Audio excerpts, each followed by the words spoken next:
One Life Review. Anthony Hopkins and Johnny Flynn spotlight the selfless deeds of the British Schindler.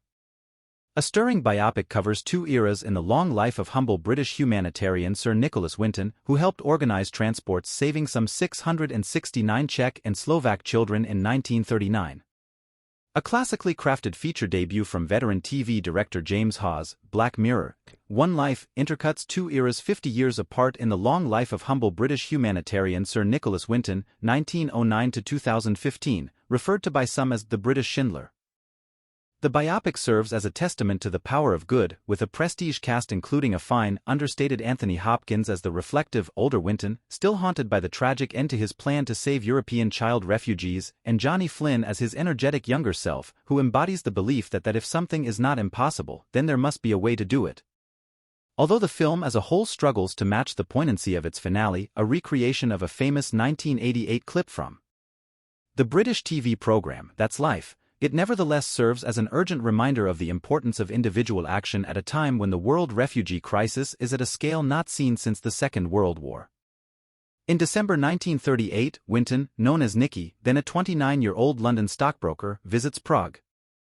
Seeing the appalling conditions in refugee camps housing those fleeing from Austria, Germany and the Sudetenland, he launches an operation to rescue vulnerable children under the auspices of the British Committee for Refugees in Czechoslovakia. Many of the youngsters are Jews in imminent danger of deportation.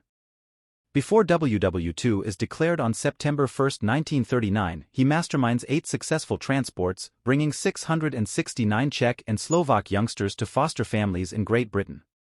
As the ever-modest Winton would have wanted, the film is careful to share the credit for the evacuation transports and host family placements. While he ultimately organizes and raises money from the UK, we see, albeit barely characterized, Doreen Warrener, Romola Garai, head of the British Committee for Refugees from Czechoslovakia in Prague, and Trevor Chadwick, Alex Sharp, a former school teacher, doing dangerous work on the ground in the Czech capital.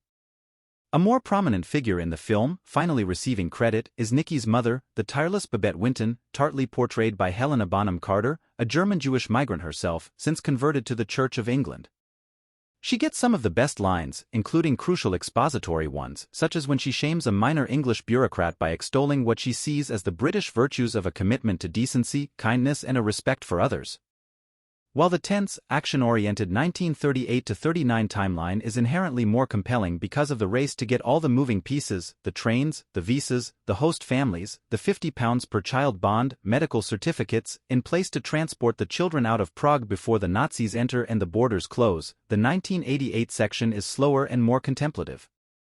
Nearing 80 years old and urged by his wife Greta Lena Olin to reduce some of his store of papers, Winton, who never told his family about his role in saving so many refugees, wonders what lessons the scrapbook documenting his work might offer to a wider public.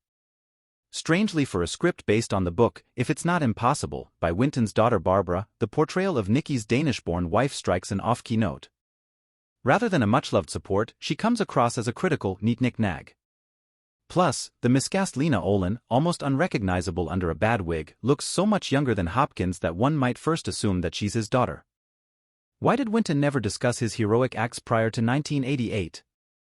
The film sidesteps the question, but shows that its protagonist considers himself an ordinary man whose lifelong values dictate his actions.